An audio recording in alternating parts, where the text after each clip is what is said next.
Welcome in, everyone. I'm Ariel Onstadt. Thanks so much for being here and streaming with me live. We've got a lot of things to cover.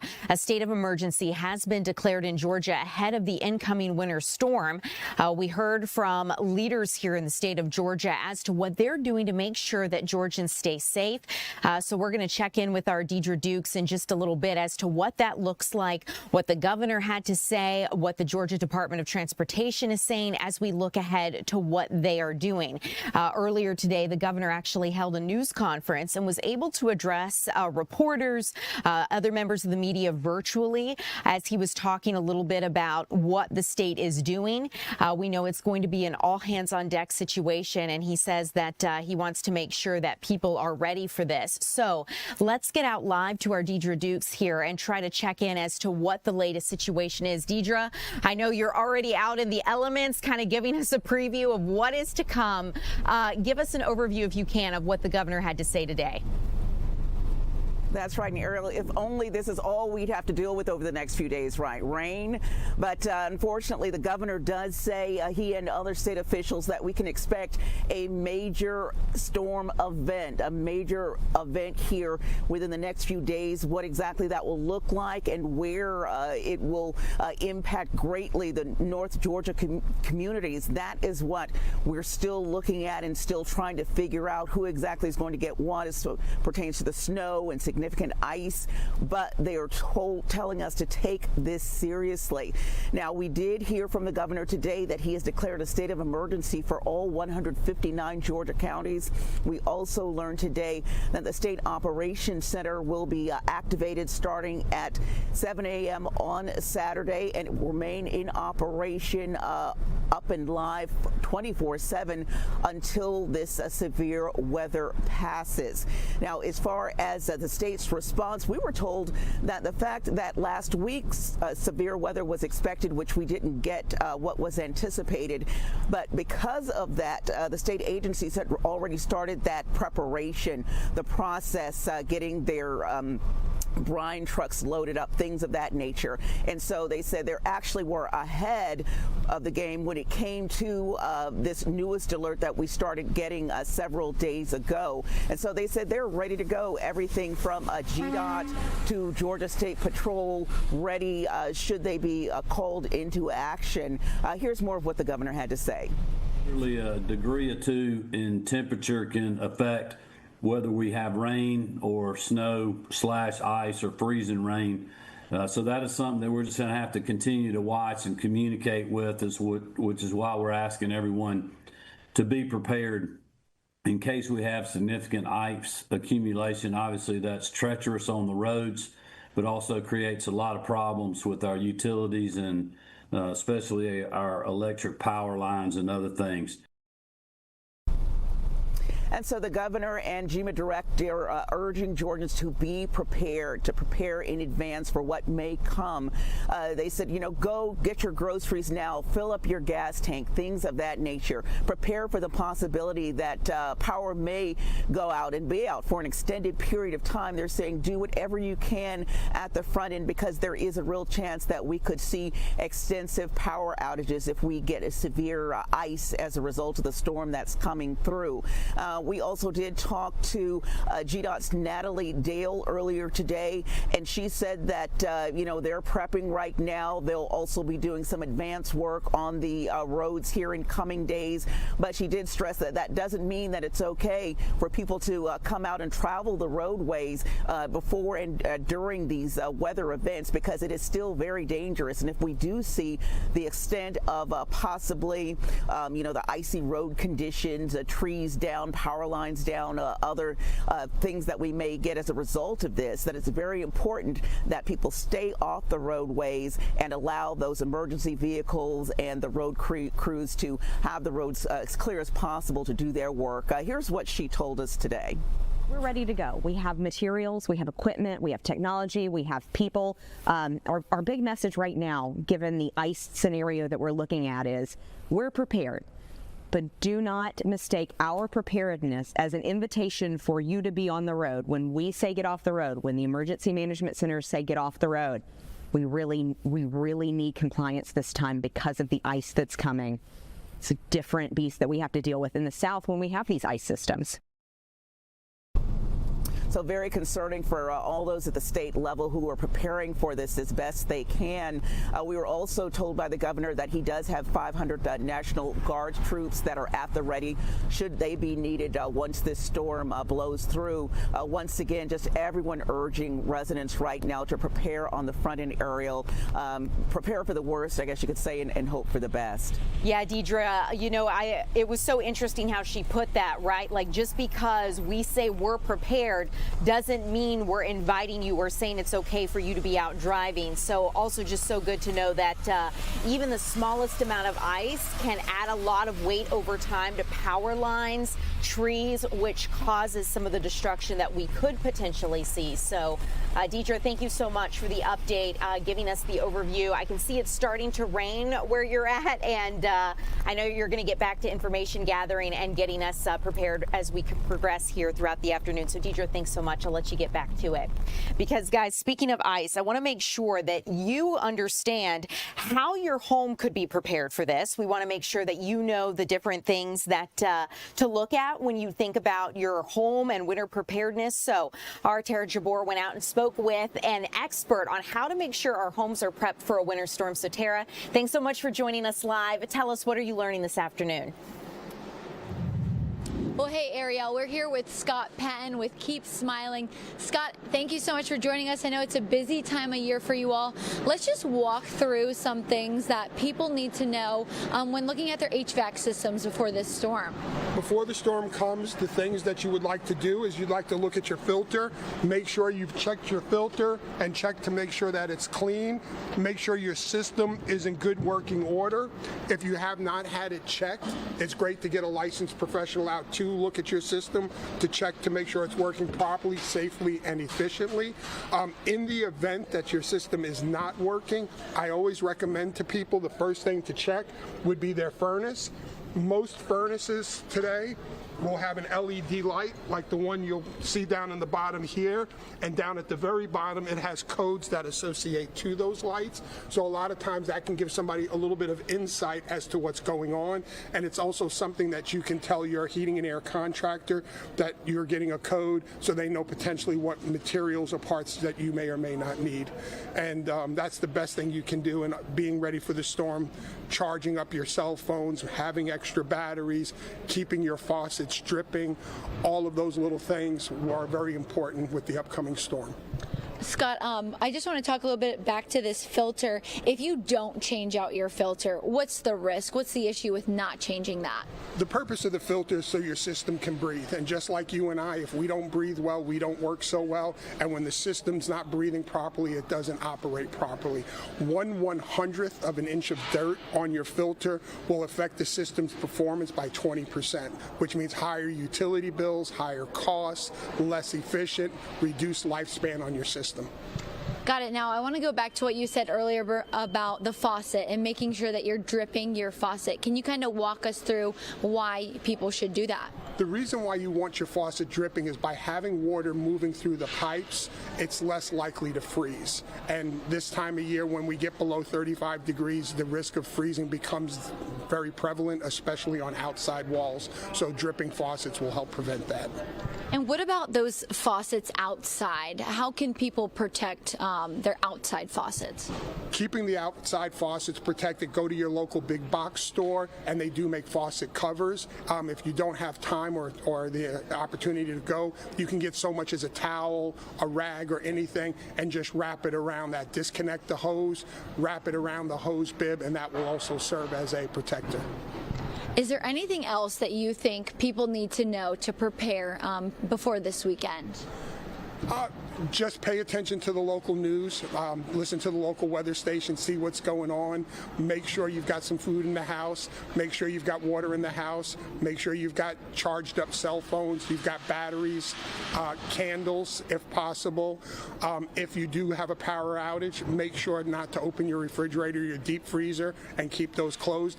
If you've got portable generators, please make sure if you're running them, you run them away from your house, not in your basement or garage or near an open window.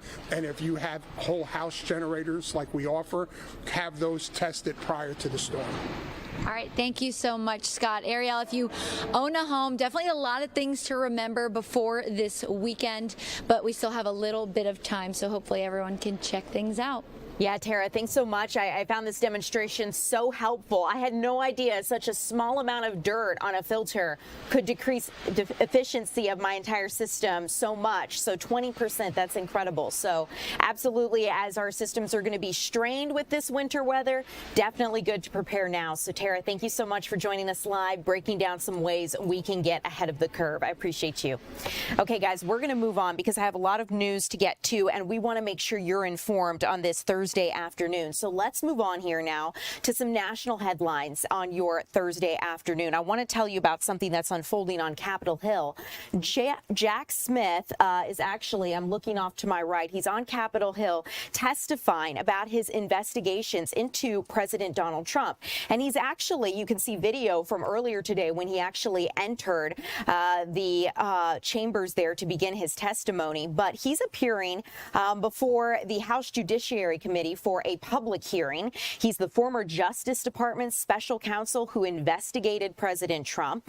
And Republican lawmakers are asking him about his two criminal investigations into President Trump, which were happening during his 2024 presidential campaign. Now, Smith's case is focused on Trump being accused of trying to overturn the 2020 election after losing to former President Joe Biden. And it also, his investigation looked at President Trump's potentially stashing documents at his Mar-a-Lago estate in Florida. There was enough evidence against the president from both investigations to indict him, but the cases were dropped when President Trump won re-election. So Jack Smith says he resigned from the DOJ last January. He says that he has no partisan ties, and the rule of law was his guiding force here. We do know this is happening live right now. I'll take you back and catch you up to the beginning of this and let you listen to what he had to say as they opened for testimony.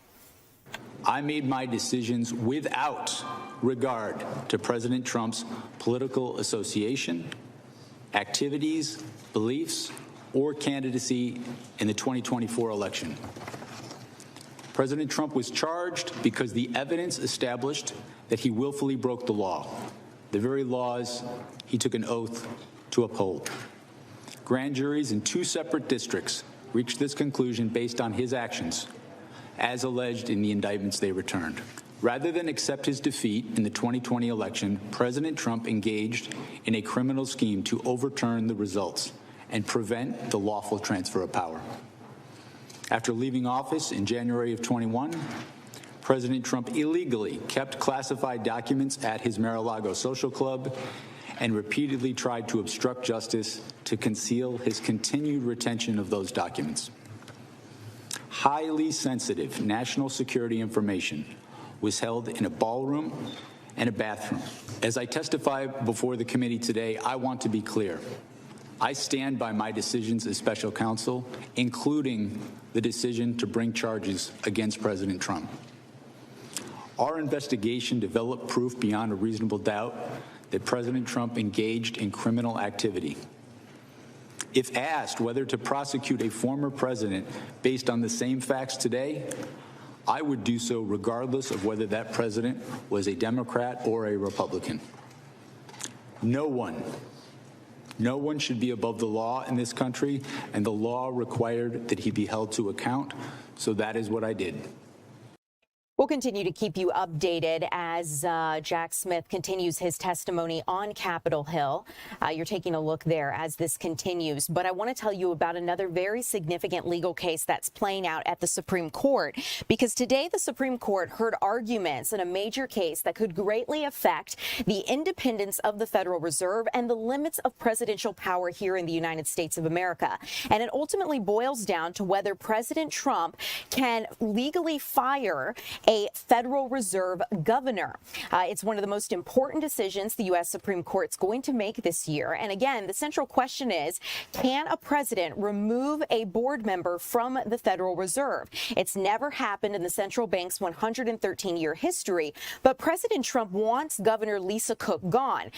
He alleges that she's committed mortgage fraud. She denies this. Federal Reserve Chairman Jerome Powell announced he's being investigated over the agency's headquarters renovation project. It's at least $1 billion over budget, that project, but Powell says it's another attempt by the Trump administration to influence the Federal Reserve's policies.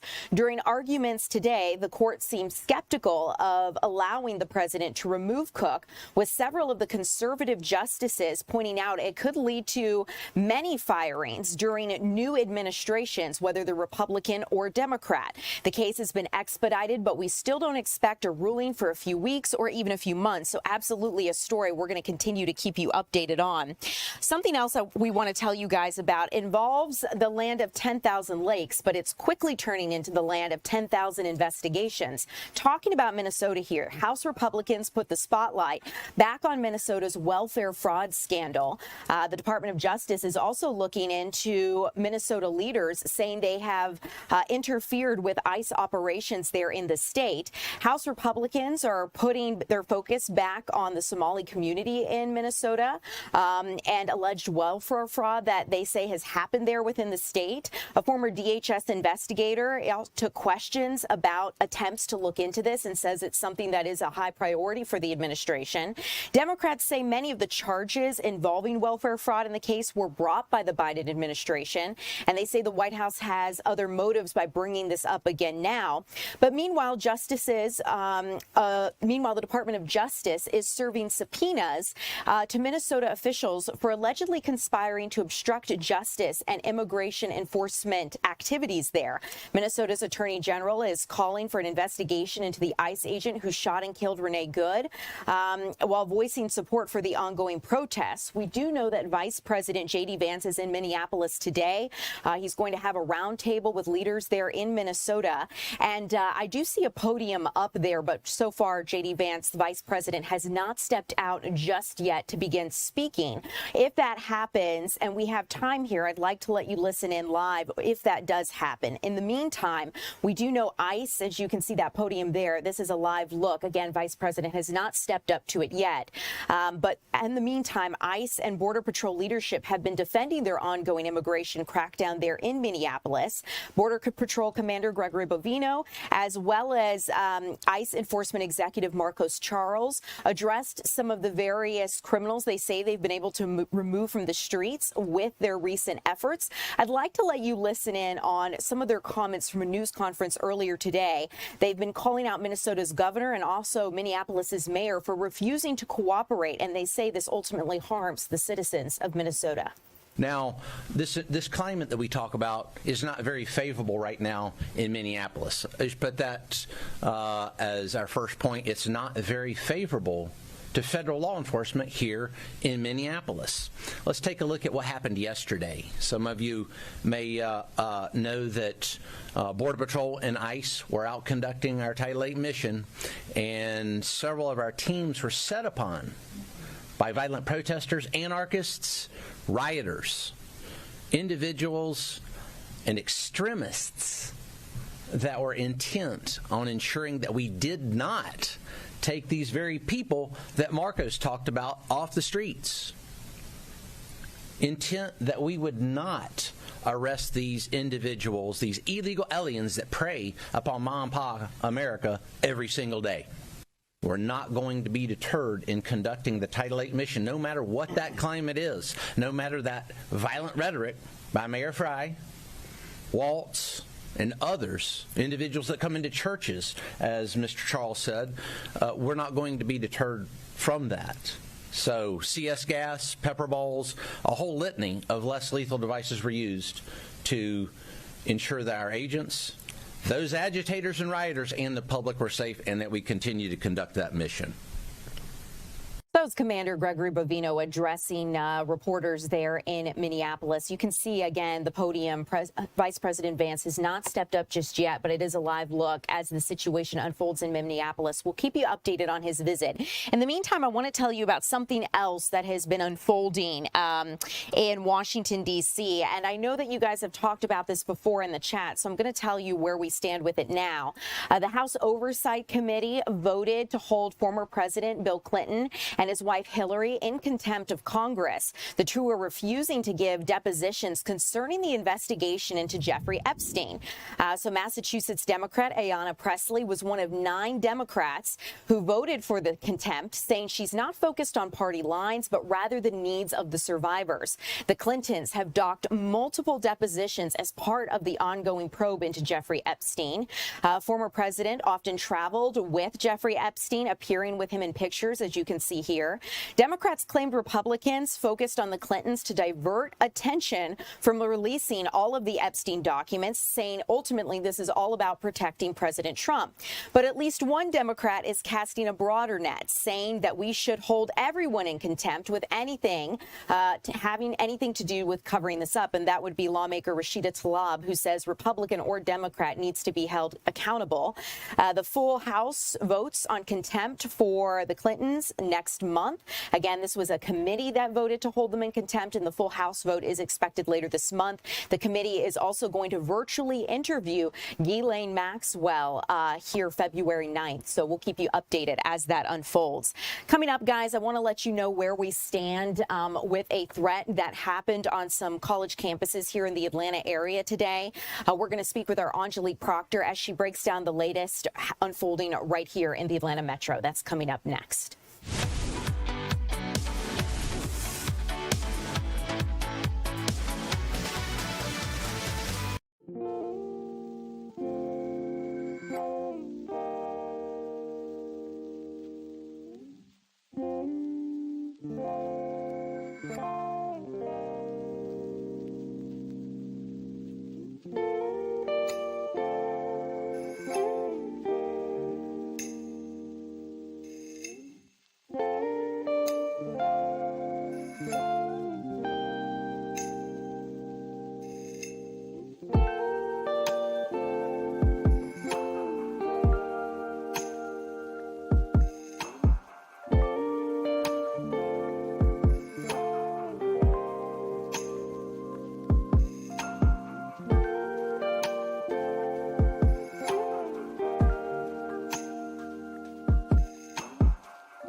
Welcome in, everyone. I'm Ariel Onstadt. Thanks so much for being here with us live. I want to tell you about some threatening emails that several historically black colleges and universities received. And Angelique Proctor joins us live to break down where we stand with this. Angelique, I understand this happened across the nation, not just here in Atlanta. That is right, Ariel. Good afternoon to you. These emails are very disturbing, and as you said, they appear to be very widespread. Now, we are on the campus of Morris Brown College. This institution shares with me that they got an email about 1:30 this morning.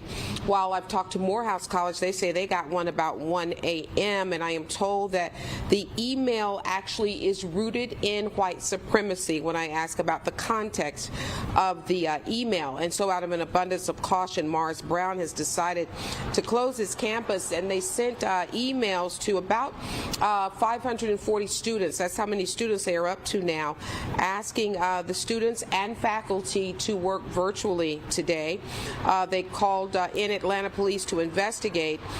Morris Brown also then told us that other HBCUs were involved, and that is when we talked with Morehouse College.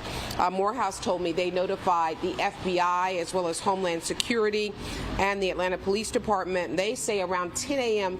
this morning, the FBI determined that the threat was in fact a hoax, so they have also resumed campus activity.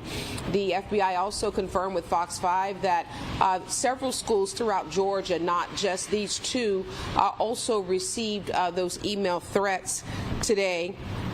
Many schools have been taking proactive measures. I talked with Spelman College, which did not get an email, but said that they were taking some proactive steps and on high alert as their students matriculated this afternoon. So a lot of moving parts here, very disturbing, but right now it looks like all of this is just a hoax.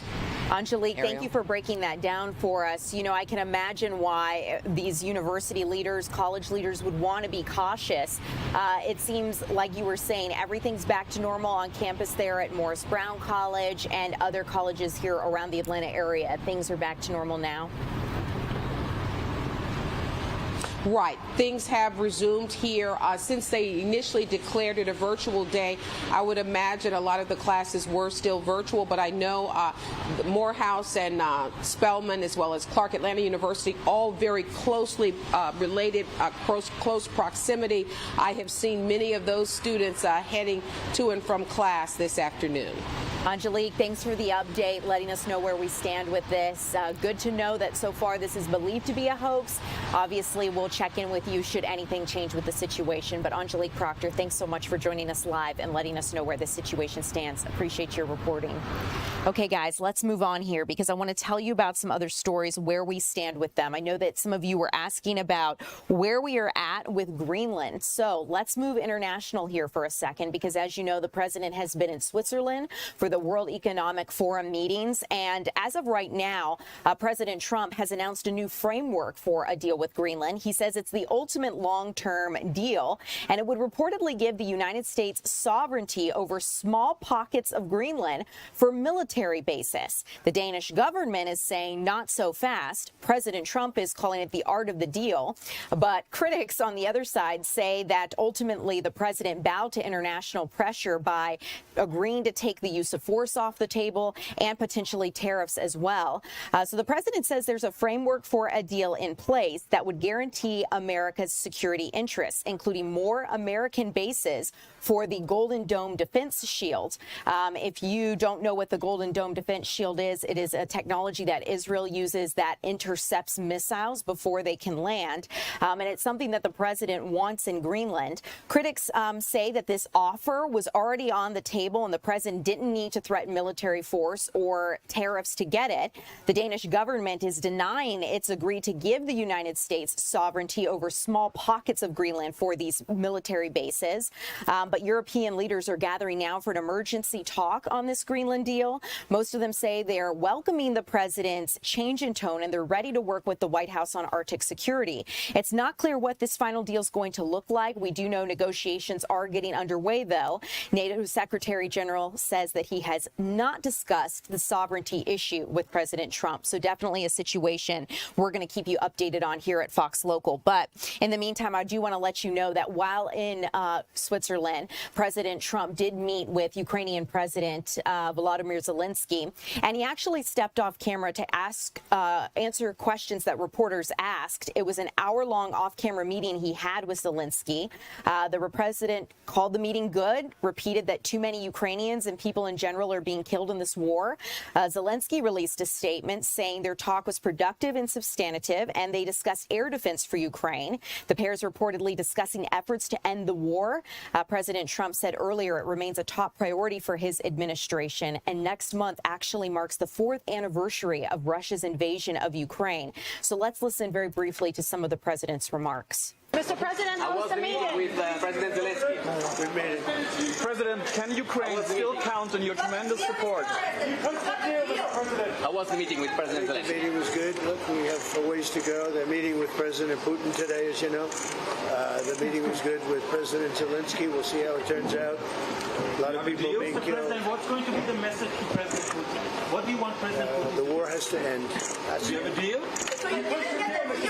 Mr. President, so can Ukraine still count on your support? Will you call President Putin yourself? We hope it's going to end. There are a lot of people being killed. Last month they had 30,000 people killed, 30,000 mostly soldiers.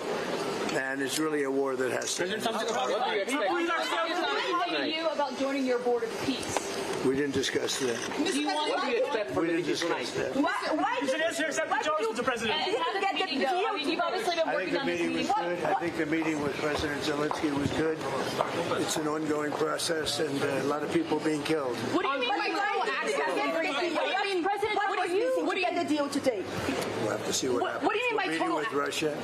We're meeting with Russia. That'll take place tomorrow. They're going to be meeting with President Putin.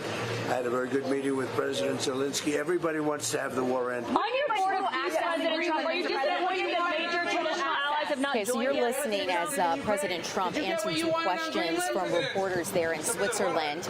The meeting he was discussing that's happening in Moscow involves Special Envoy Steve Witkoff and Jared Kushner, the president's son-in-law, who are meeting with Russian President Vladimir Putin. The president also did not discuss with Zelensky, Ukrainian president, how he's invited Putin to join his board of peace. And that's something I'd like to discuss briefly because as part of the World Economic Forum happenings, there was a ceremony that was held at the World Economic Forum. You can see the president holding up signatures there commemorating the start of his board of peace. And Wednesday, the president announced the framework for this deal. He's announcing this restriction, or rather he's announcing this group that's going to work to focus on the reconstruction of Gaza. Nearly 24 countries have signed on, including Saudi Arabia, Turkey, and Egypt. Notably absent for now are many European allies, but this is something that we'll continue to keep you updated on. Vladimir Putin, Russia's president, says his country is analyzing his invitation. So that's something that we will keep you updated on in just a little bit. Coming up next, we're going to be speaking with meteorologist Jonathan Stacy about your weather forecast as things progress.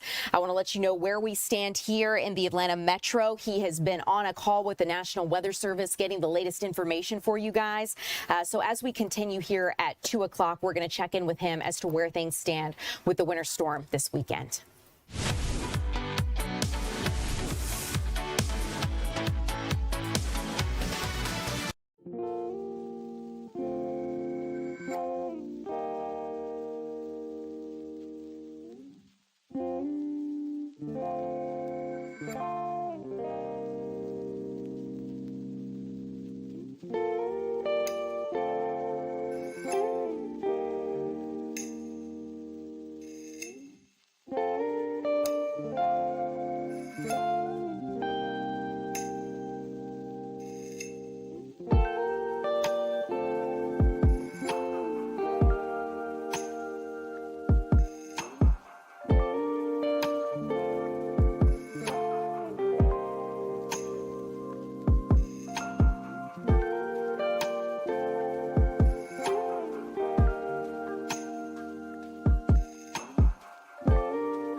Welcome in, you guys. I'm Ariel Onstad here with meteorologist Jonathan Stacy. It has been all hands on deck, Jonathan, for lack of a better word, or lack of a better phrase. You're probably sick of it by now, but we're looking at what the latest is with this winter storm. I know you have daily calls with the National Weather Service. Yeah. Why we didn't talk to you right at the start of 2 o'clock. Now you're here and ready to update us. So what's the latest from that meeting? And they were talking to me so I could come talk to you. We Yeah. just got off the call, and we do have some new information that I think will help people as we get ready for what this weekend has to bring. One of the most poignant things out of the conversation that I think it is important to clarify, and this is a little inside baseball here, but I don't want you to tune out with me, is a phenomenon that we have here in North Georgia called a wedge. And basically that means cold air damming. Let's throw out all those textbook words now.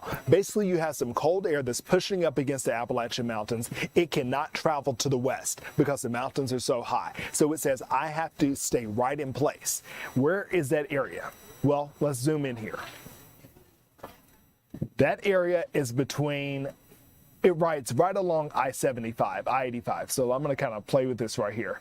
This is our wedge zone here. Okay. Why is that important for us? Because this is the area that when you're in a wedge, your temperatures are suppressed due to cloud cover and winds coming in out of the north and the east. This is the area that typically experiences wedges. We get them during all parts of the year. Winter, those wedges are significantly strong.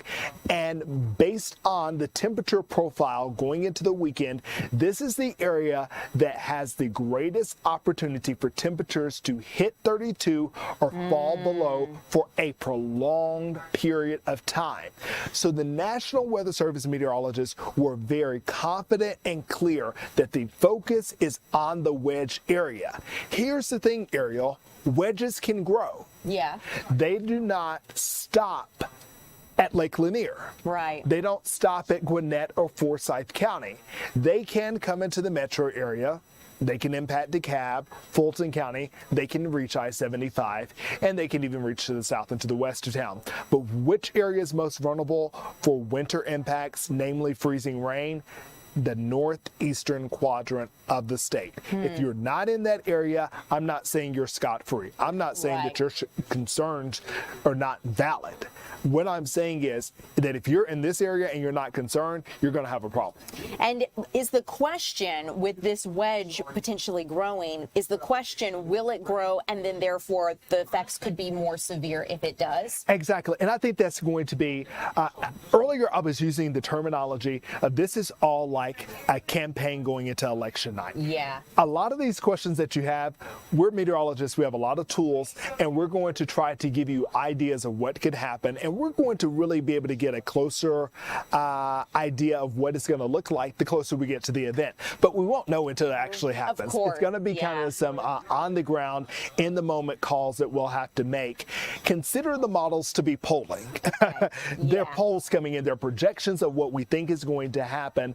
But then in every election, you have what you call bellwether counties. And in fact, Forsyth and Gwinnett County are actual, indeed, political bellwether counties. This is not a political weather here. I'm using this as a metaphor to help you understand. And it's the counties here that are shaded in yellow that are going to be our quintessential rider counties.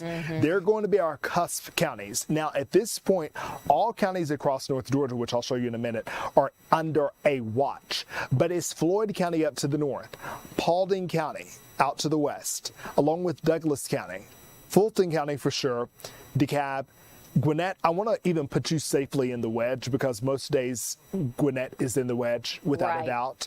Definitely Hall County.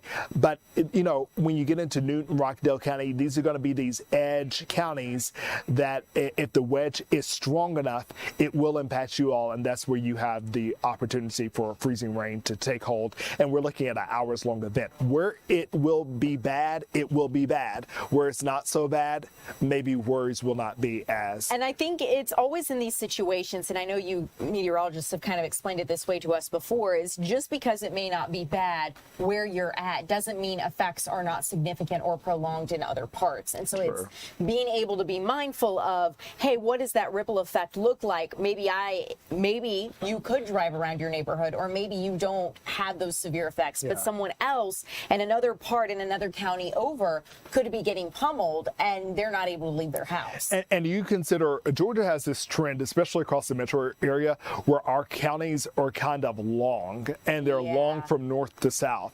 So you take Fulton County, I believe, if I'm not, hopefully I'm not mistaken here, but it's 60 miles from South Fulton to Alpharetta. It is a pretty long county. If I'm correct in that, a 60-mile drive.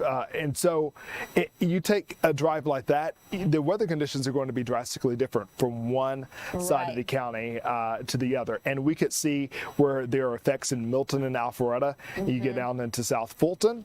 It's a very chilly day, but not a hazardous day in terms of road conditions. So when you're in the National Weather Service, when you're the Fox 5 Storm Team, we have to use what we have at our disposal. So the best way to get these alerts out are to do them by county. So South Fulton may not be a part of the conversation, but Alpharetta definitely is. So therefore, Fulton has a winter storm watch at this time. So that's why you're seeing that. The only counties that are left out at this point are Heard, Troup, Meriwether, Pike, Lamar, Upson, and Monroe counties that are in the Fox 5 viewing area. I know there's interest down across central Georgia, and I'm not ready to go to sleep just yet on those counties because there are scenarios that suggest that this thing may end up kind of wiping out north and even middle Georgia before it's all said and done. Good to know. Jonathan, in the final, say, maybe 30 seconds that we have here, what is the timing like? Is that bearing to be true starting Friday night, moving through into the worst day being potentially Sunday, and then out of here by Monday? What is that shaping up? And I'm going to have a really nice graphic for you coming up here at 3 o'clock to show you this best.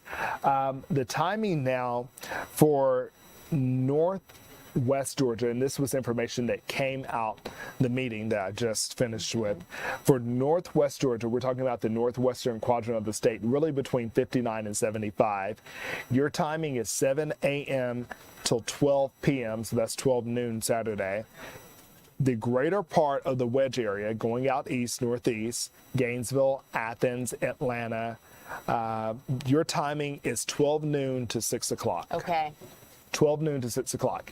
And this corroborates. I was very glad when I heard them say this because I had been seeing this and we had been kind of throwing Friday night into the mix.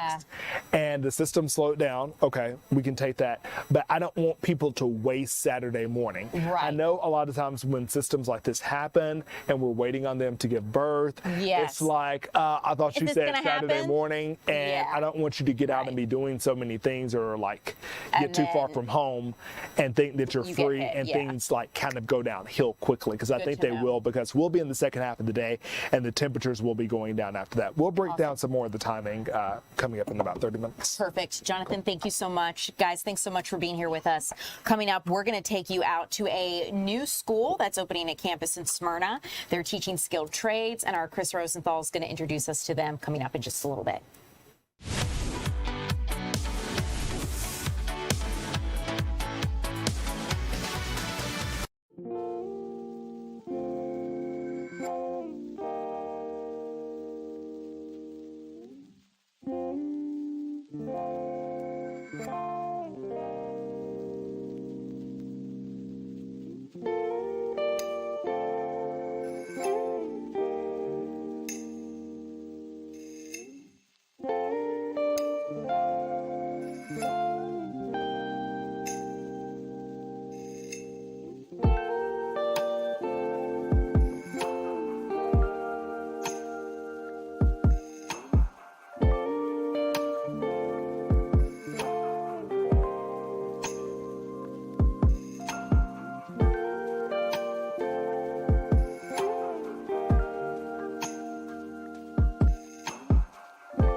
Welcome in, everyone. I'm Ariel Onstadt. Thanks so much for being here with me. I want to tell you about Universal Technical Institute, which is opening its first Georgia campus here in our state. And this is significant because they really help with the demand for skilled trades and training up a skilled workforce here. So let's get out to our Chris Rosenthal, who's touring the facilities. Chris, where are you at? Where's this campus coming to, and what's it looking like so far? Yeah, absolutely. I've got a bit of a hard hat tour here today at the Universal Technical Institute in Smyrna.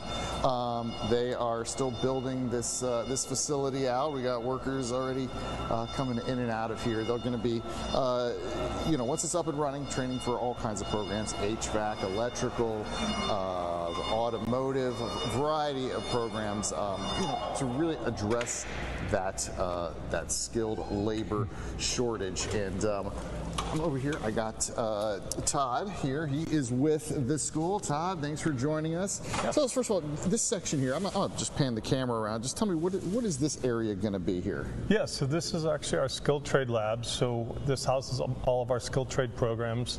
Kind of back where you're looking now, this is our electrical suite of programs, which includes electronics and robotics programs. So as you can see here, we've got a commercial side, residential side. This is where students will actually, there'll be power boxes and all of the things that you would find in a commercial building or in a house, and then low voltage back there. And then this over here is going to be our HVAC. Well, they'll learn all the components of HVAC and refrigeration and so forth. That'll be all set up there. And then if you swing back around, this is going to be our aviation lab. So we'll be housing 2 airplanes, a helicopter in here, and then this will be the skills lab for the aviation program. Yeah, we'll walk around a little bit more. I mean, this is only a small part of it. There's an automotive part I was back on, but back on the other side here. Talk to me. Why Atlanta? This is your first campus here in Atlanta. Yeah, I mean, UTI, we started 60 years ago, and we were automotive and diesel school. And then a few years back, we started really paying attention to the needs of our employers, where there are shortages and so forth. And Georgia, it's got shortages just like any other state for skilled labor and so forth. So it made a lot of sense for us to come here. Some statistics on that: I mean, 91% of construction companies are struggling to find skilled labor. They're looking at between 2022 and 2032, 13% increase in automotive technician jobs, which would be about 2,800 annually. So there's just a big shortage everywhere. I mean, if you look at, just in America with the infrastructure needs, I mean, that's certainly created a lot of shortages. So we want to be part of that solution. So coming to Atlanta, a big metro area, amazing partnerships that we've already established and new ones that we are establishing. It just made sense to do a campus here. And these are good paying jobs as well, huh? Yes, yeah, absolutely. And talk to me what sort of jobs, what sort of opportunities and options will students have when they come out of here? Yeah, I mean, our shortest program is about 9 months, and our longest program is about 1.5 years. Programs either graduate with a diploma or associate's degree. So once a student graduates, they're going to be out in the industry working in their chosen, based on what program that they're in. These are technicians and technology programs, so they are being prepared for that entry level. However, we have MSET partnerships with several brands: BMW, Mercedes, Porsche, Cummins, Peterbilt. There's a whole list. And that's where they're going to be able to elevate those degrees onto other levels and so forth, so they can move up in their positions. What we're seeing is just a lot of, especially Gen Z, a lot of parents of high school students that are really looking at that return on investment. They're, not so much looking at the 4-year schools as the only solution. They're really looking at, what's my return on investment? How soon can I get a job? And what is the future like for being able to stay in that job or find work afterwards? And this is a trade that stays with you. Yeah, and as we wrap this up, this by the way is the welding section, another big section here, lots of welding booths, another skilled trade that's in demand, very important out there as well. They're going to be opening in March, but taking students in July, and every 3 weeks you're going to be graduating students through. So if you want to find out more, if you want to register, enroll, you can go to uti.edu. Yes. And they also have some jobs as well to come work here. You know, if you want to be part of the staff as well. Absolutely. Chris, it looks like it's coming along fantastically. I love being able to see those welding booths. I had no idea that that's what that looked like. It's so cool. I feel like I really want to see what the finished product is going to be. And, you know, wonderful that this is going to help with our skilled trades workforce here in Georgia. So wonderful that hopefully we can keep developing this talent pipeline and getting people into some good jobs. So, Chris, thanks so much for introducing us to the campus there in Smyrna as this develops. Nice to see a work in progress. Guys, we're going to continue here because we have another story I want to get to with you, and it's a new program that's allowing incarcerated people to actually show off their artwork. Eli Jordan joins us live to show us a little bit of this. And Eli, I understand you might be at the Linden House Arts Center today? I am, yes, I am at the Linden House Arts Center, where they are going to be opening up this exhibit, Creative Tracks, at 5:30 tonight, and it's going to run through March 21st, the equinox, you know. And so, but it's a really cool exhibit. I've been looking around at this stuff, and you should come out here and check it out, Ariel, when you get a chance. I mean, there's really cool shadow art here, and get focus going, and then we got some profiles of some of the incarcerated that they interviewed and stuff, and some of the other artists. But with me right now is Kristen Bach. She is the instructor and the one who made it all happen. Hey, Kristen, how you doing today? Hi, thanks for coming out today. And how excited are you tonight for the opening of this exhibit, Creative Tracks? Well, I'm so proud and so very excited to share this with the community and really allow everybody to see the amazing work that these folks have done, and the hard work that they've done on themselves as well. What kind of reaction have you gotten from your students in the Athens Clarke County Jail? I'm sorry, what did you say? I said, what kind of reaction, you know, have you gotten from your students as they, you know, created these things in the jail? Yeah, so my students have learned a lot. They've found themselves, they've learned that they are all artists, and figured out some good ways to process some trauma and just address hard things and be able to process through these hard things with the act of making art. And this three-piece is a collaboration, correct? Yes, so this was a series that my first session had done. This one represents their past. The middle one represents the transitional period while they are in jail. And the final one is the hope and joy of their future. And there's quite a contrast, as you know, as this journey is drawn out for us here, and you can tell a big, I guess, change in attitude, maybe mindset. I was reading some of the, or listening to some of the interviews. That, you know, it helps them deal with stress, helps them realize some of their traumas, helps them learn how to bond when they're collaborating with others. Absolutely. And, it seems like art can be a life-changing experience. Absolutely. And just tell me, how long have you guys been doing this with the incarcerated here at Clarke County? We started in August of 2024, and I go and teach there every week for a couple of hours. And what have you discovered? I mean, these are people that are getting ready for reentry into society. And what have you discovered most? What have you learned most from this experience? Well, I have seen so much beauty, and I've been just so proud of, one, our city, but also my students, and seeing how much people can grow. And, you know, some of these individuals have never been seen or heard as individuals or had a good role model. And so this program has been a foundation for them. I guess they're also learning ways to express themselves where words would not provide the expression. Absolutely. Yeah. And I guess, you know, this is this goes both ways, for not only for the incarcerated to show off their creative abilities, but also too for the public to understand that these are people looking for redemption, that are serious about life and wanting to better themselves, correct? Absolutely. Yeah, and the jail has created this amazing reentry program that I think that they are really having the opportunity to grow and to learn skills that they had never learned before. So I find it to be crucial to their success as they reenter into our communities. And it's always my goal to have them be welcomed with open arms, and this exhibition is really a good way for the community to come and see them as individuals and really, you know, see the hard work they have done. Now, this exhibition does not mark the end of your teaching, correct? Correct, yes. You're going to continue this for the incarcerated? Yes. And just until, I guess, it kind of runs its course, or just until, you know? Until there's no incarcerated folks. That's a lifetime of a goal there.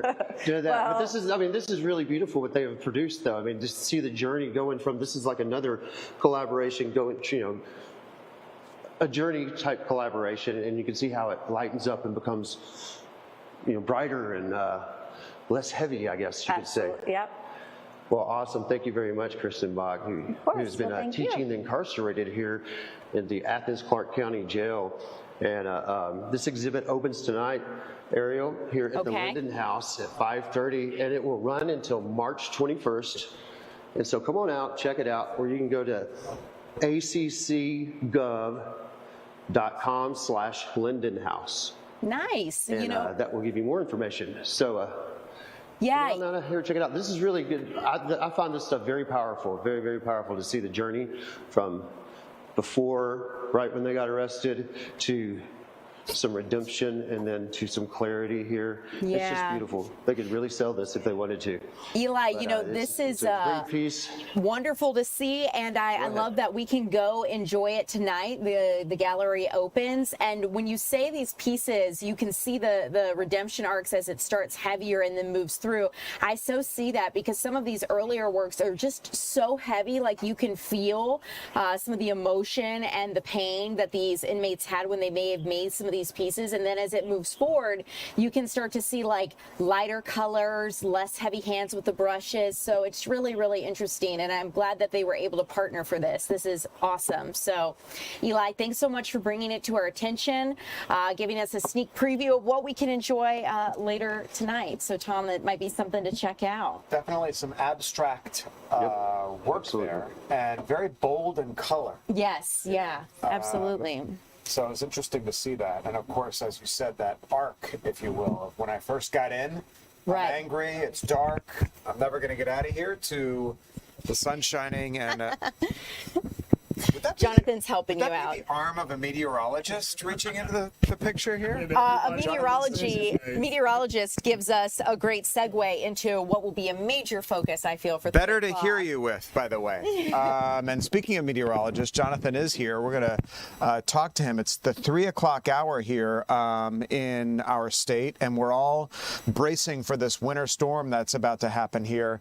Not only us, but the whole Southeast. And I just watched something where like 200 million people might be affected by this. Half the U.S. Us, of course, among them, but to what extent? Right. Jonathan's here with that information. Also, we're going to check in with Tyler Fingert about supplies out there, the availability of them, and how to prepare in advance of the storm. Awesome. Well, Tom, looking forward to it. We're going to see you guys back here at 3. Tom, All right. can't wait. Thanks, Ariel. Guys, thanks so much for being with us.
Good afternoon, everybody. Welcome to the 3 p.m. streaming hour here on Fox Local. Tom Haynes here live in the Fox 5 Atlanta newsroom with meteorologist Jonathan Stacey. Jonathan, you've been a busy guy all week tracking this pending dangerous, I've heard dangerous, catastrophic winter storm headed our way. People thinking snow, but we're really super worried about the ice and all the rain that's falling in advance of this deep freeze. There are a few definitive things I can say. One of the things I'm thankful about with this storm, Tom, to start off with, is our lead time. It's been tremendous here. We've been talking about this storm since Sunday night, so you've had plenty of time to prepare, and your preparation window is not over yet. You have pretty much until Saturday morning to batten down the hatches and get things ready for at least a 48 to 72 hour period in which you need to shelter in place. Add to that, we got new information coming in from the National Weather Service. I got off a call with them, and their focus is on one particular area. I'm going to dive into that. Here's the deal, though. We are a part of a number of states. We're one of a number of states that will be impacted by this storm, and each state, each region will be impacted in a different way.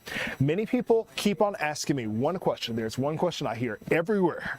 How much snow are we going to get? How much snow are we going to get? If you live in the Peach State, if you see a flake, please hit me up and let me know that you have proven me wrong. The science is not lining up for us to get any snowfall here. Right now, we're getting some rain as we take a look at Fox 5 Live for radar. You can see here it's just been a smattering of showers on and off throughout the day. Nothing big, nothing menacing, nothing intimidating. However, it will open up the door for more cold air to move in. It's all associated with a cold front, that cold front looming large and long, stretching from the Atlantic all the way down into the Gulf, but behind it is high pressure, and high pressure is what will allow more cold air from the poles to come in. But look at that lowly area of low pressure that is on either side of the Colorado New Mexico state line. That is our winter storm in waiting. It has yet to tap into some moisture. However, all states to the east are prepared. In fact, every state that is to the east of Arizona, including the state of Arizona, going all the way as far north as Montana, is under some sort of winter alert, with the exception of Florida, and that exception may not last for long. Every county, every state, I should say, to the east, once again, under a winter weather alert. Here at home, we have new information coming in as of the 2 o'clock hour.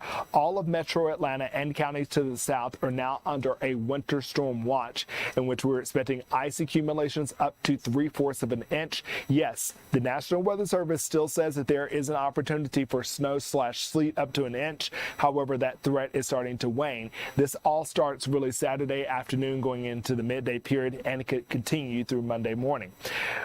During that call, Tom, the conversation was all about the wedge. That is something we've talked about time and time again here in North Georgia, because it's a phenomenon where cold air comes in from the north and it pushes up against the Appalachian Mountains. It says, I can't make it across the mountains, so I'm going to have to go down I-85. It's like it's driving. And so there's an area that we're going to be focused on that's specifically across northeast Georgia that has the greatest opportunity to see freezing rain that could lead to ice accumulation and accretion.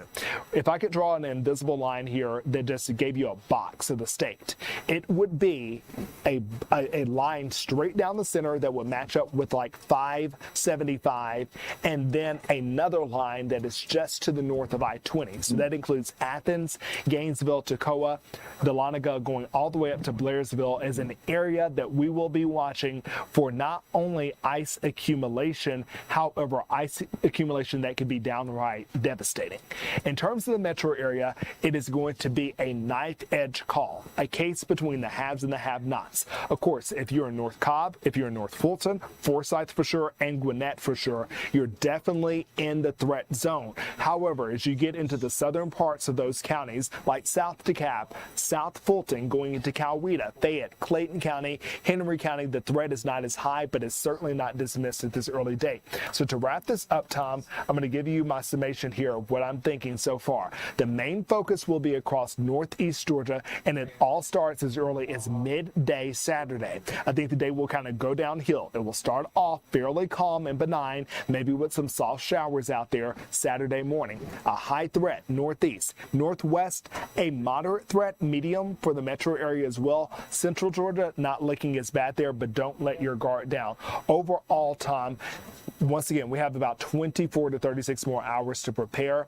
Make sure you use this time wisely. However, if you're thinking about adding salt to your driveway or some of the private roads out there, or maybe even brining the roads, the issue is it could potentially rain Friday night going into Saturday before the temperature drops below freezing at the surface, and any work that you have done will be totally abated as a result of that rain coming before the frozen precip arrives. And just by watching our coverage, I'm seeing that the problem here with this winter storm is that we're due for freezing temperatures for like 2 to 3 days afterwards. Yeah. So all the moisture on the ground is going to freeze and then refreeze and then refreeze. And that's what will definitely put the metro area into conversation and points to the south. Even as we go to bed Sunday night, waking up on Monday morning, temperatures are going to be below freezing all day long Monday. So whatever is on the ground, whether it fell as rain or freezing rain, will freeze or refreeze and will be a problem for us Monday and potentially Tuesday morning as well. So this is going to be not a winter wonderland by any stretch. It will be a threat that is going to be very hard to see because it's going to all be defined on how the water interacts with the surface. Yeah, not only the surface, Jonathan, but the other dangers are trees, tree limbs coming down, and power lines and power and staying warm and fortifying your home in advance of the storm and having the supplies that you need. Not that I want to send people rushing into stores, but just take kind of general precautions in advance of the storm. Here's the way I put it. And a lot of times you hear this phrase, safe than sorry. Okay, you can take that. Or you can say, let me get it now so I don't have to rush and get it another time. If you don't use it this time, okay, good. If you use it 4 years from now, okay, there it is. But there's even a chance, based on what we're seeing, we're taking it one storm at a time, that we could be having the same conversation next week. So go ahead and just take your precautions all the way to the limit. And then if you have to back off or you don't end up using something, that's the story. You can return it, put it up or whatever, but don't be caught without it. I was looking for a generator last night, a little too late for me. There are none that Amazon is shipping to North Georgia over the next 7-day period. All right. Good information, Jonathan. We'll check back in with you. Thanks. Not surprisingly, the governor issuing a state of emergency for all of Georgia. The governor making the announcement today saying that state agencies are on alert in advance of the storm. That they're ramping up preparations as forecasts increasingly are pointing to that, as Jonathan said, a high-impact winter weather event. Difficult here because, as Jonathan also mentioned, pre-treating roadways may be in vain due to the continued rain that's going to roll through here through the day on Saturday, particularly north of Interstate 20. The state of emergency applying to all 159 Georgia counties and will remain in effect for 7 days. So this is not one we're going to pull out of quickly because of things like restoring power. How quickly can Georgia Power get out there and restore power, get those power lines back up after tree limbs may have fallen on them? Remember, they don't go out into, just like in a storm where they have to wait until the winds die down to go up on the ladder trucks. They got to wait till the roads clear up, all ice is out of the way so that they can get to work safely to restore power if you happen to lose power. So that's one of the things we're focusing on and why I imagine the governor made this state of emergency for 7 days. He made the announcement during a virtual briefing today. I had a call with Georgia Power earlier today with their weather folks, but also getting an update as they're already moving assets to be prepared for whatever may hit, along with our other utility partners, our EMCs and others. So just want to thank them and all the other stakeholders that are in preparation with us. Obviously, from the weather reports, when you know that we're still expecting a major winter storm to impact much of Georgia, we feel like this is going to be an event that's going to happen north of I-20, but that line could move north or south depending on what the temperatures do and what that would throw at us. So we just want all of Georgia to be winter aware, and certainly people in central Georgia. You could be impacted if the temperatures stay above freezing. You may not, but we just don't know yet, and we'll keep you posted on that. But it's good to be winter weather aware, as we talked about yesterday. The winter storm watch is in effect for North Georgia from Friday evening through Monday morning. We think we'll experience significant snow, sleet, and/or freezing rain possible in these counties throughout the weekend, and that'll start early Saturday morning. As I just mentioned, literally a degree or two in temperature can affect whether we have rain or snow / ice or freezing rain. So that is something that we're just going to have to continue to watch and communicate with, which is why we're asking everyone to be prepared in case we have significant ice accumulation. Obviously, that's treacherous on the roads, but also creates a lot of problems with our utilities and especially our electric power lines and other things. Temperatures will remain below or near freezing early into next week, so we're watching that as well. State actions that I've taken to this point, just declared a state of emergency for all Georgia counties effective immediately. That executive order will be posted. So there's the governor speaking this morning about the state of emergency that he is imposing on all 159 Georgia counties. What is a state of emergency? Well, it allows the governor to appeal for federal funding in the event of massive infrastructure repair that we need to do here in our state. And he'll no doubt be in touch with federal officials in the aftermath of this storm to try to get us back on track as soon as possible. What about supplying your house with the things that you need in advance of the storm? Things like, the essentials, milk, bread, water, eggs, things to kind of keep us going until things blow over, so to speak. Let's get out to Tyler Fingert, who's live at the Walmart Supercenter in Chamblee. Tyler, how have the crowds been there? And more importantly, I guess, how are supplies right now? Hey, Tom, good afternoon to you. With the winter storm on the way, people are certainly preparing, and they're coming out to this Walmart to make sure they have everything they need to be ready for what is to come over the next few days in terms of that winter storm. So take a look behind me. Right near the front door of this Walmart Chamblee Supercenter, there is this table set up, and it just shows some of the items, the top items that people are really after right now. These are the general items, not the food or anything. You can see there's a first aid kit there, some batteries, some winter clothing, a radio. I'll tell you, when we were doing an 11 a.m. hit, there was also an ice melt and a shovel. People have actually come out there and actually grabbed some of those to buy them themselves because they've actually sold out of the ice melt here. That's what a lot of people have been after, because just in case, you want to put that ice melt on your sidewalk so you can get in and out of your house safely. That's sold out here. A lot of stores are probably getting inundated with requests for that because folks are needing that in case of this ice storm that is expected to move through our area over the course of the next few days. One woman I spoke to said she is dealing with a water outage, so she wanted to make sure she had enough water jugs on hand should the roads be treacherous and she wasn't able to go pick up more. I also walked through the grocery aisles over the last few hours, and I saw a lot of the shelves are still stocked with essentials like bread, milk, eggs, and canned goods. And those canned goods are going to be vitally important if the power goes out. For the shelves that looked a little bare, Walmart had employees filling them in so customers later in the day could find what they needed. The Walmart manager here says business has been picking up in the last 24 hours, on par with the winter storm last January when snow fell in our area. Take a listen to what some of the top items are and to what customers are looking for the most. He just got his new apartment, so I wanted to make sure he had all of the essentials for the weather as well as myself. I just moved here from Florida. I'm originally from this area, but this is my first year back with the ice storm, so I guess I'm used to hurricanes and I'm just over preparing maybe. I'm not too worried, honestly. We've lived in Iowa for so long that the cold really doesn't bother us. Traffic is picking up over the last 24 hours. Of course, customers are anticipating the storm, so they're coming in to get a lot of those everyday essentials to make sure they're stocked up just in case weather gets worse. Yeah, and so the good news here is that most of the shelves are stocked. The ice melt is really the big item that people have been coming in for that they're now sold out of. Again, they do still have some shovels. They have flashlights, batteries, things like that should the power go out.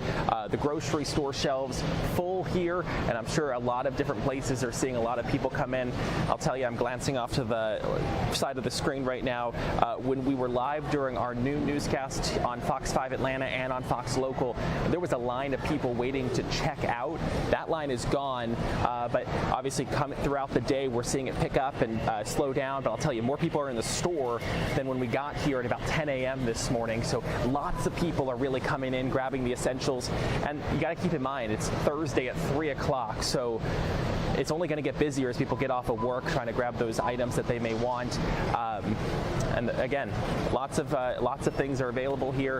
And according to the Walmart manager, they're continuing to get trucks in to make sure they're ready in case, as he called it, people are panic buying or things like that. They want to make sure they have the items that the customers want and are trying to make sure that they can have stock for themselves. Yeah, Tyler, you kind of read my mind about, it being Thursday, this event really not expected to get underway full throttle until Saturday afternoonish, and so that leaves like a day or two in order to get in there and get what you need. And it sounds like big box retailers like Walmart did their due diligence in helping us prepare for the storm by bringing in like extra supplies to put on store shelves, especially, as you said, the grocery items, which I think I heard you correctly, are still available there. Yeah, and they were filling in as the items maybe got picked through. They were then filling them in. They had a lot of employees out here making sure the shelves were stocked. And I'm going to tell you, obviously last year we had that snow event, 2 different events come through, and that was a really good practice for companies like Walmart and other big box retailers, also the grocery stores like Publix and Kroger. This was a really good chance for them to have that practice. And so, and the Walmart manager here was saying that basically they learned from last year and they are implementing what they learned from last year to be ready for this year. And so he said that they had a great plan in place, and that's why as soon as they saw the forecast, hopefully here on Fox 5 Atlanta and Fox Local, they knew that they needed to get some extra trucks in here with all the essentials. It'd be interesting to see their ability to stay open like on Sunday and Monday in the aftermath of the storm and continue to serve people. Might be too dangerous for employees to get out there, but go ahead. So yeah, you make a good point there. So they have a generator. They don't sell generators here, or at least they don't have them stocked right now. That may be something for summer, but at hurricane season. But they have a generator for the store. So as long as employees can get here, logically they'll be able to stay open and be able to get people to replenish supplies if they need anything. But as you mentioned, that's really going to be the big test, is if people can come out and drive around, and if the ice or black ice is too treacherous for people, because we know obviously that's going to be a big concern. Walmart basically doesn't want to have any of their employees injured or anything trying to get to work. Their goal is obviously the safety and comfort of not just their employees, but also be able to help out the customers who need the items. So yeah, that's obviously going to be something we're going to have to watch and see over the course of the next several days. We're so grateful that retailers like Walmart are there to serve us and get us ready for this storm, and out of an abundance of caution, keep their own employees safe, because it might be very treacherous and, as you said, dangerous out there to even drive. So folks should be prepared to hunker down in their homes for at least a couple of days. Tyler Fingert with the perspective and the supply situation at Walmart and Chamblee. Tyler, thanks. Some national news for you. We want to take you to Washington, D.C., where Capitol Hill was all lit up this afternoon with Jack Smith. He was the prosecutor investigating President Donald Trump. He was on Capitol Hill to testify today, where lawmakers were grilling him about his investigation into the president. The former Justice Department special counsel appearing before the House Judiciary Committee for this public hearing, which was televised, so the back and forths was there for all of us to see. While Republican lawmakers are grilling Smith about his 2 criminal investigations into the president, which were taking place during his 2024 presidential campaign, Smith's cases focus on Trump being accused of trying to overturn the 2020 election after losing to former President Joe Biden and stashing classified documents at his Mar-a-Lago estate in Florida, something that it was discovered Biden did as well. So let's listen to part of Jack Smith's testimony today. I made my decisions without regard to President Trump's political association, activities, beliefs, or candidacy in the 2024 election. President Trump was charged because the evidence established that he willfully broke the law, the very laws he took an oath to uphold. Grand juries in 2 separate districts reached this conclusion based on his actions, as alleged in the indictments they returned. Rather than accept his defeat in the 2020 election, President Trump engaged in a criminal scheme to overturn the results and prevent the lawful transfer of power. After leaving office in January of 21, President Trump illegally kept classified documents at his Mar-a-Lago social club and repeatedly tried to obstruct justice to conceal his continued retention of those documents. Highly sensitive national security information was held in a ballroom and a bathroom. As I testify before the committee today, I want to be clear. I stand by my decisions as special counsel, including the decision to bring charges against President Trump. Our investigation developed proof beyond a reasonable doubt that President Trump engaged in criminal activity. If asked whether to prosecute a former president based on the same facts today, I would do so regardless of whether that president was a Democrat or a Republican. No one should be above the law in this country, and the law required that he be held to account, so that is what I did. That was Jack Smith testifying on Capitol Hill today.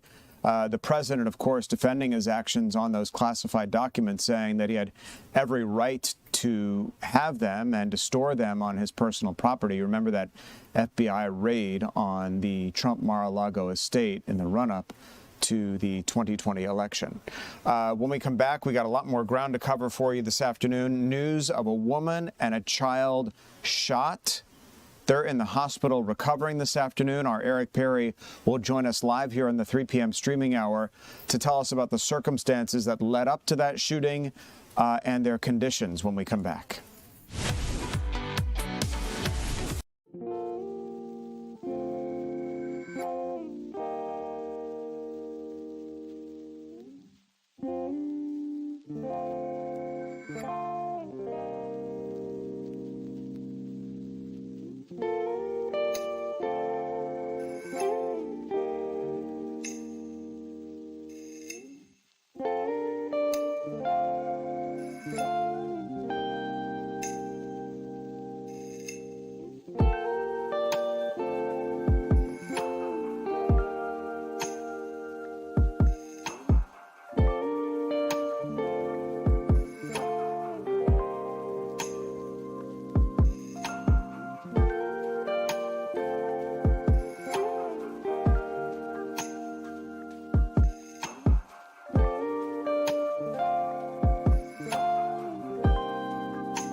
Welcome back, everybody. Thanks so much for being with us for the 3 p.m. streaming hour here on Fox Local. Appreciate you streaming with us on your mobile device, on our streaming app, Fox Local, or if you're watching us on your home TV, appreciate you being here as well.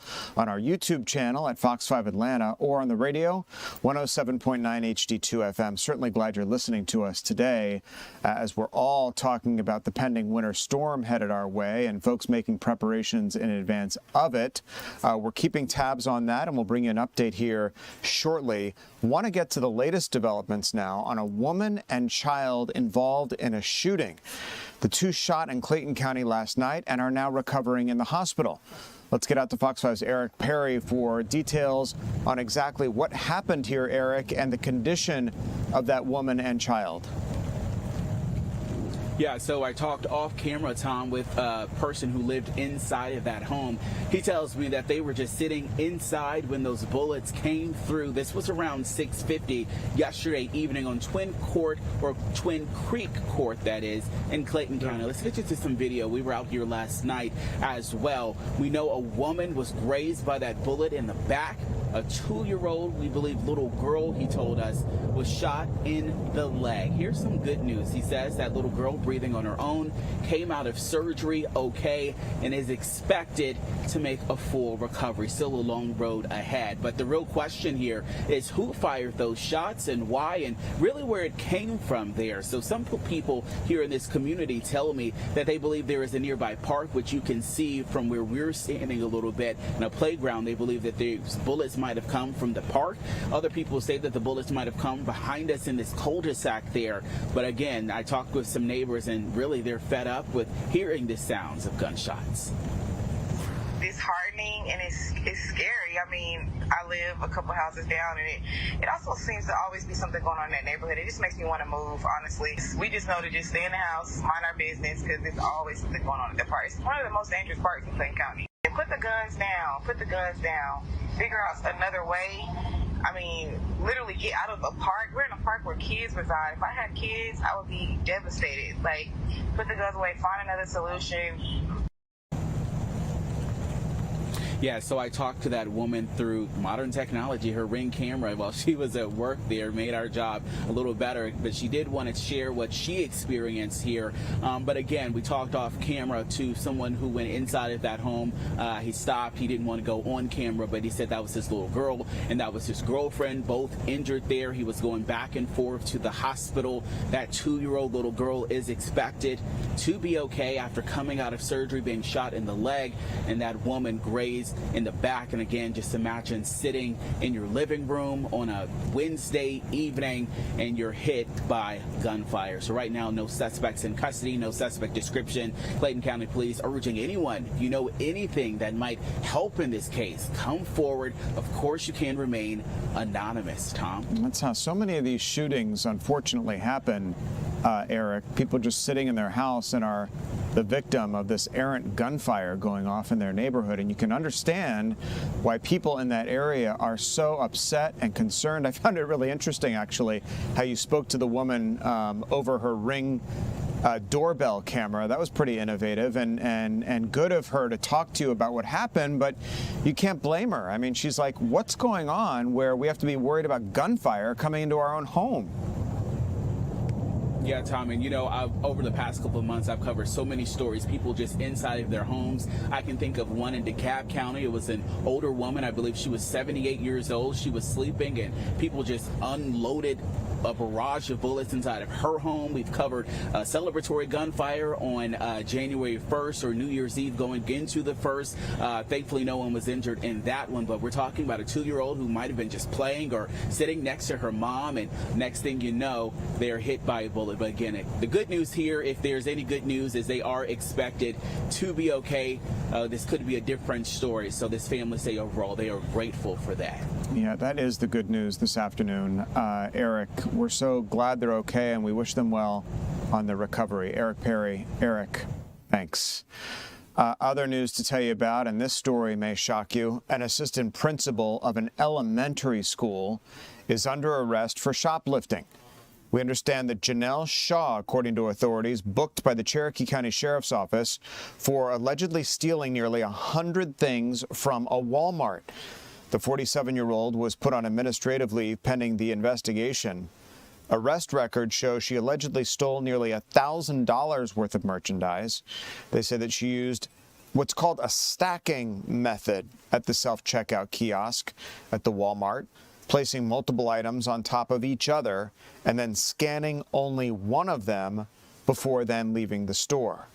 Her career in education spanning 24 years. Again, just hard to believe somebody with such credentials, an elementary school assistant principal, being involved, according to police, in something like this. She had leadership roles as an assistant principal at Bascom Elementary and Oak Grove Fine Arts Academy. So now she is under arrest and facing some very serious charges. Speaking of, a Lumpkin County woman is in a lot of trouble, perhaps more trouble than the woman we just talked about, accused of stealing nearly $500,000 from county funds. We're talking about 52-year-old Magdalena Magaden, allegedly stealing money from the county finance department. She was arrested in Florida and has been extradited here to Georgia. So again, if you didn't hear it the first time, this woman here that you see, according to police, is accused of stealing county funds to the tune of $500,000. She was transferred from Florida, where she was found at the Lumpkin County Sheriff's Office Detention Center back on January the 14th, so not too long ago, where she was processed on the felony theft by deception charge, where she is going to face the music, as they say, for allegedly stealing that money. The U.S. Supreme Court heard arguments today on a major case that could greatly impact the independence of the Federal Reserve Bank. You know, the chairman, Jerome Powell, has been in the spotlight lately, facing his own criminal indictment for overspending on the Federal Reserve renovation project, now up to the billions of dollars. But this revolves around the president's ability to fire Federal Reserve governors. The Fed is made up of a chairman and governors. It boils down to whether the president can legally fire a Federal Reserve governor. It's one of the most important decisions the U.S. Supreme Court will make this year. Can the president have that power? It's never happened in the central bank's 113-year history, but President Trump wants Governor Lisa Cook gone over allegations she committed mortgage fraud, which she denies. There's Cook. Many Democrats had the same reaction last week when Federal Reserve Chairman Jerome Powell announced that he's being investigated, as I said, over the agency's headquarters renovation project. So we're waiting for the decision from the United States Supreme Court. There's a major investigation going on in Minnesota right now over this scandal happening involving federal funds, specifically focusing on the Somali community up there. This is the Department of Justice is probing state leaders for allegedly interfering with ICE operations. Democrats say that many of the charges in the case were actually first brought by the Biden administration and accuse the White House of having other motives. Meanwhile, the Department of Justice is serving subpoenas to Minnesota officials for allegedly conspiring to obstruct immigration enforcement there. Listen to what was said. Now, this climate that we talk about is not very favorable right now in Minneapolis. But that as our first point, it's not very favorable to federal law enforcement here in Minneapolis.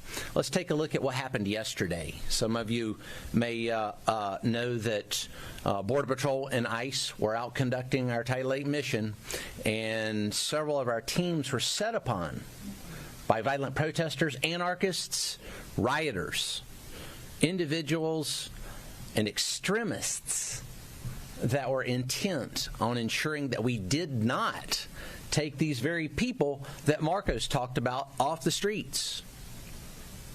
Intent that we would not arrest these individuals, these illegal aliens that prey upon mom and pop America every single day.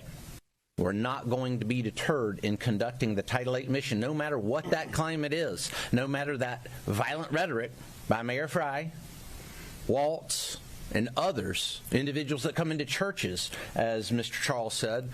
We're not going to be deterred from that. So CS gas, pepper balls, a whole litany of less lethal devices were used to ensure that our agents, those agitators and rioters, and the public were safe, and that we continue to conduct that mission. Minnesota is a mess right now, not only with this ICE situation happening up there, but this investigation involving scandal, perhaps reaching to the highest levels of state government there, involving federal funding that was misused and even abused. So Minnesota very much still in the spotlight this afternoon. The House Oversight Committee voted to hold former President Bill Clinton and his wife Hillary in contempt. The two are refusing to give depositions in the late financier and sex offender Jeffrey Epstein case. Democrats joined Republicans, so this is a bipartisan effort, who voted for the contempt, saying that they're not focused on party lines, but rather the needs of survivors and getting information as to possible involvement on the part of the Clintons. Other Democrats predicting that potentially prosecuting a former president will backfire. The Clintons have ducked multiple depositions as part of the Epstein probe. The former president often traveled with Jeffrey Epstein, appearing with him in pictures, as you just saw. Democrats claim that Republicans focused on the Clintons to divert attention from releasing all of the Epstein documents, saying it's about protecting President Trump. Still a lot more to get to on this busy afternoon of news here on the 3 p.m. streaming hour of Fox Local. Coming up here, a brand new technical college is opening here in Metro Atlanta. It's a great place to hone your skills and make some great money in industries that need help. Our Chris Rosenthal will join us live coming up here after the break.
Welcome back, everybody, to the 3 p.m. streaming hour here on Fox Local. I'm Tom Haynes, your host, here with you for the 3 p.m. streaming hour. I'm live in the Fox 5 Atlanta newsroom, bringing you up to date on all the news that is relevant to you, news you should be paying attention to, especially the forecast as we head into the weekend. Our meteorologist Jonathan Stacy told us about the potential impacts of this big winter storm headed our way, and we also talked about the availability of supplies still in abundance at a local Walmart that we visited in Chamblee. Our Tyler Fingert told us that store shelves are still stocked. So if you need to get out there and get your supplies in advance of the weekend storm, you should probably do so as soon as possible. You know, one of the things we've focused on here is technical skills, trade skills. If you are one that is handy with such things, there are an abundance of resources across our area to help you get to where you need to be to get out there and practice. A brand new technical college is opening here in Atlanta, a perfect place to hone those skills. And look who's here, the guy that covers a lot of this stuff for us, Chris Rosenthal, with more on what is available for folks there. Chris? Yeah, absolutely. We talk a lot about this. These are good paying jobs. They don't require a 4-year degree. They do require training. But where I'm at today is Universal Technical Institute. They're a school that has locations, campuses across the country, but they're building their first one here in Georgia, here in Smyrna, 150,000 square foot campus. It's still under construction. I've been getting the tour here today. This is a huge facility. I'm just in one of the many rooms here. This is an automotive room where students will get to learn about automotive technologies. And I'm joined by Todd here. He is with Universal Technical Institute. Tell me, first of all, this room, what are we looking at here? Yeah, so this entire area here, this is our transportation lab space. So it houses our automotive program, our diesel program, and then we also have a combined program, auto diesel. So this is all diesel back here, and then all this will be automotive. So this is where the trucks will be in, and for the students to work on, hands-on learning through not only the trucks, but also a refrigeration component that will be built out for vehicles that need refrigeration, like food, medicine, and so forth, all the way to hydraulics. And then, we're doing the EV3 program here, which is going to be the most advanced. That's going to be the electrical components in EVs, so there'll be electrical vehicles as well. But this is what students will be in labs and in classrooms on the outside.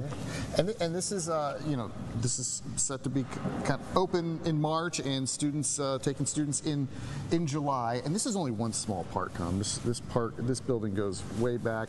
They've got welding, they've got electrical, HVAC, aviation. Anything I'm leaving out? Robotics and low voltage as well. Yeah. So lots of different skilled trades, lots of hands-on work. Why is this important? Why are the skilled trades important? There are shortages, huh? Yeah, exactly. I think that we all know, if you look at just America as a whole and the infrastructure needs, and there's just this huge lack for skilled labor, and that's in every state. Georgia has the same situations as anyone else, so we want to be part of that solution. 60 years ago when we opened, we were automotive and diesel only, and then throughout the years we've been watching where the needs are, where employers are struggling. You look at the construction program, our construction businesses, 91% of them say they cannot find skilled labor. You've got a 13% increase year over year from 22 to 2032 with automotive technicians' needs, and that goes throughout all of our programs. So we want to be part of that solution. The Atlanta area just makes a lot of sense for us. We have a lot of students that come as a destination campus from far away. We offer housing programs and so forth. So it makes sense not only for the Atlanta region, but also for the surrounding areas. And and kind of quickly here, but AI is something I think a lot of people are worried about. When they're getting into the workforce, or if they're in the workforce, whether or not that's a threat. These jobs are. Nothing's AI proof necessarily, but these jobs are pretty good for that, huh? Yeah, exactly. AI is just not really a concern. You're talking about skilled trade, hands-on, and these are going to be programs that, the needs are going to be there forever. So, you've got students that are coming in, a lot of the Gen Z students especially, and then also parents. We're seeing a lot of that as well, where they're concerned about that, their return on investment, and how long will they keep their job and so forth. With the skilled trades, it's just not a problem.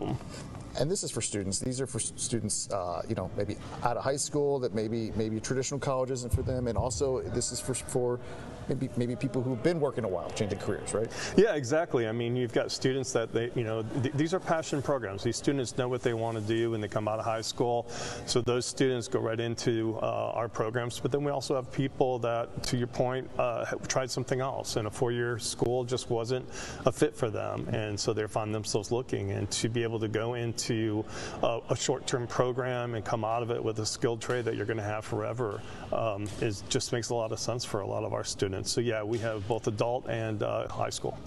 People are watching this and they want to get involved. What can they do, and what sort of options do they have? Yeah, I mean, right now we're enrolling students, so you can go to uti.edu,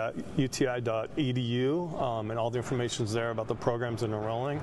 And also, we're hiring. We want to be part of the a partnership with Atlanta and the Smyrna community.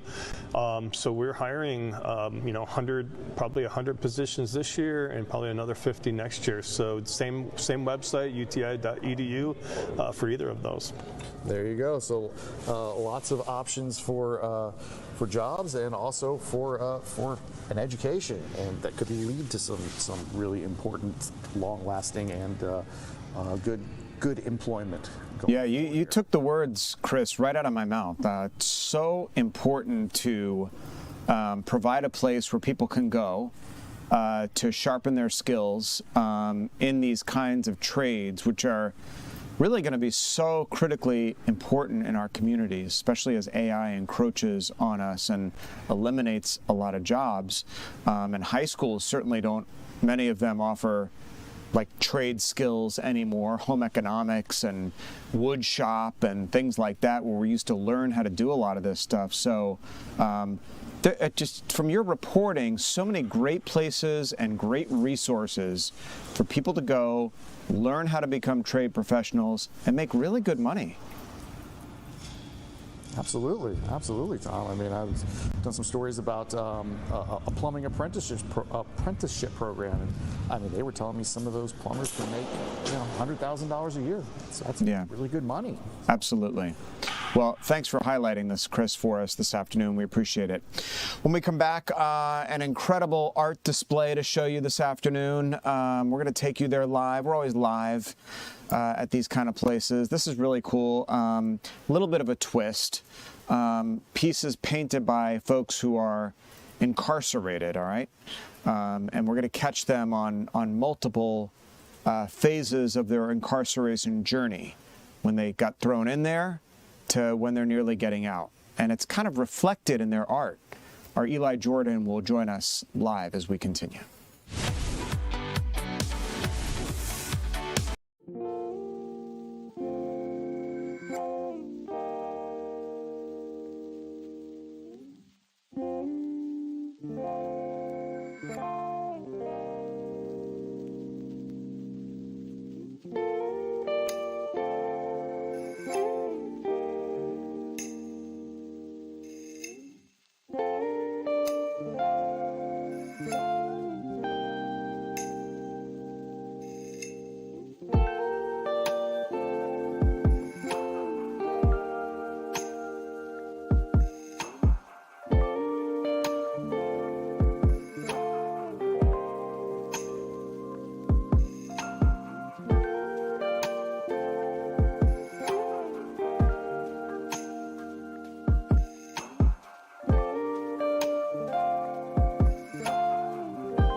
Welcome back, everybody. Thanks so much for joining us. I'm Tom Haynes with you here in the Fox 5 Atlanta newsroom for the 3 p.m. streaming hour here on Fox Local. So glad you're streaming with us this afternoon, watching us either on your mobile devices at home, on our YouTube channel at Fox 5 Atlanta, or on the radio 107.9 HD2 FM. Certainly glad you're also with us today.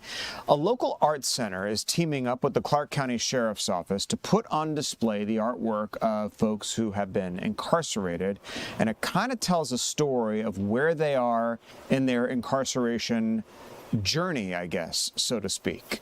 That's Eli Jordan. He's standing now in the studio in front of some of that artwork. Eli, tell us about some of these paintings and the motivation behind doing this kind of project. Hey, Tom. Yeah, I'm at the Linden House Art Center in Athens, Georgia, and it's really cool what they did here. It's Creative Tracks is what it's called. It's a program for the incarcerated who are about to re-enter society. And real quick, Tom, I want to show you this collaborative piece. It's a 4-piece. Oops, I got a little zoom there. Sorry, pardon me. But it's a 4-piece collaboration, 4 panels, and we got the storm. We got the eye of the storm, and then we have lost and found. And then we have a life imagined beyond the storm. Now, one thing I want to show that's really moving, Tom, it's really, really cool. If you go back here to this first panel, the storm, you notice that it's crumpled up. Well, when these art students or the incarcerated created this, when they finished, they came back and crumpled up the storm, which symbolized, them letting go of the past and past traumas and, maybe, getting rid of what got them in jail in the first place. But here at the Linden House, we have Director Andrea Wellness. Hey, Andrea, how's it going?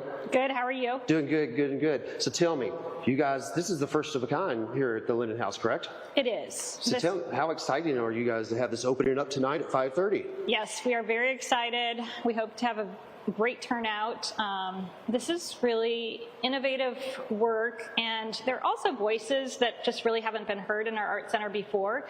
And so it was voices that we wanted to make sure that we provided so that the community could come in and look at this artwork and really check out what people are doing while they're in jail through this program that we put in place. And this is like twofold. These are the incarcerated who are looking or in the reentry to society programs. Yes, that's correct. And they're coming back to this community, and then the community can come here and see a lot of the artworks they did.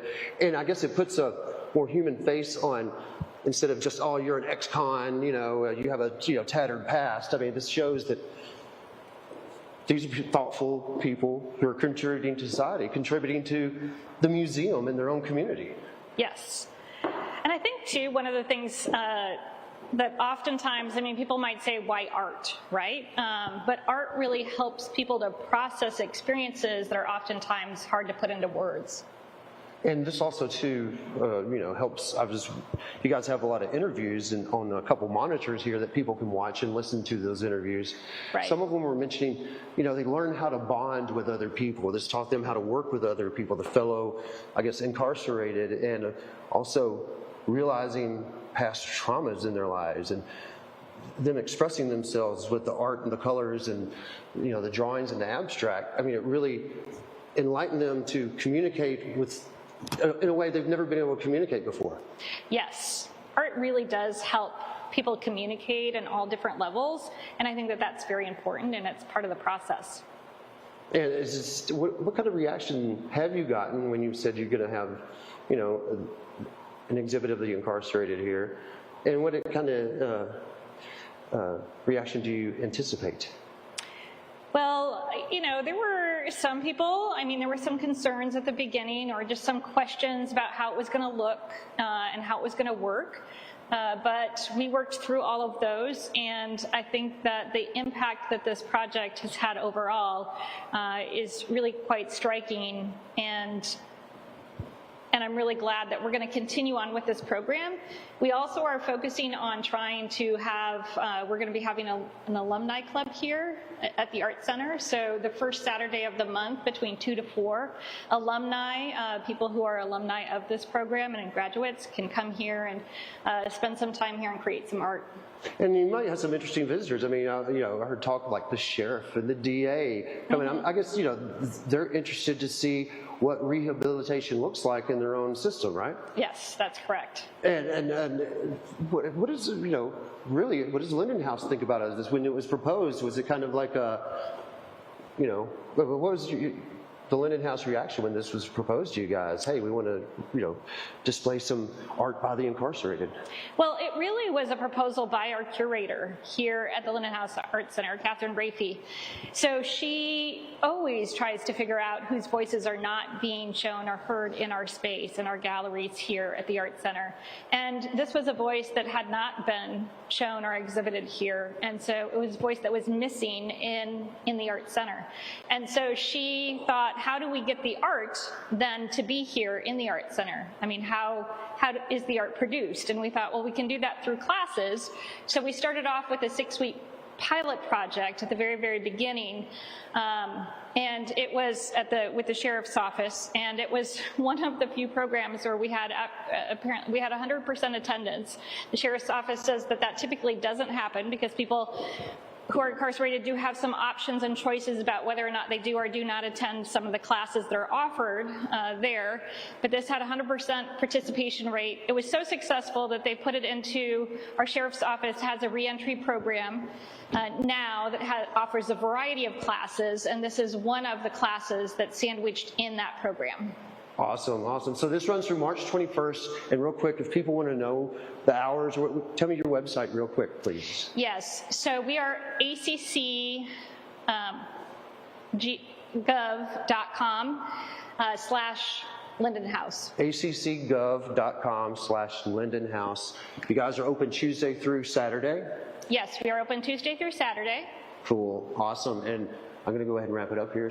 But opens tonight. And Tom, I'm going to toss this back to you. But come check it out if you're in Athens sometime soon, Tom. Real quick before you go, can I buy these pieces? Not yet. They're not sure exactly. They're just for display now, not for purchase. I did ask earlier, and it's a path that they have not crossed yet. The exhibit is just now opening tonight at 5:30, so I'm sure more interest and more of those questions like that will be asked, because these are some good pieces here, Tom. Some very, very cool abstract art there. Eli, thanks so much. We'll be right back.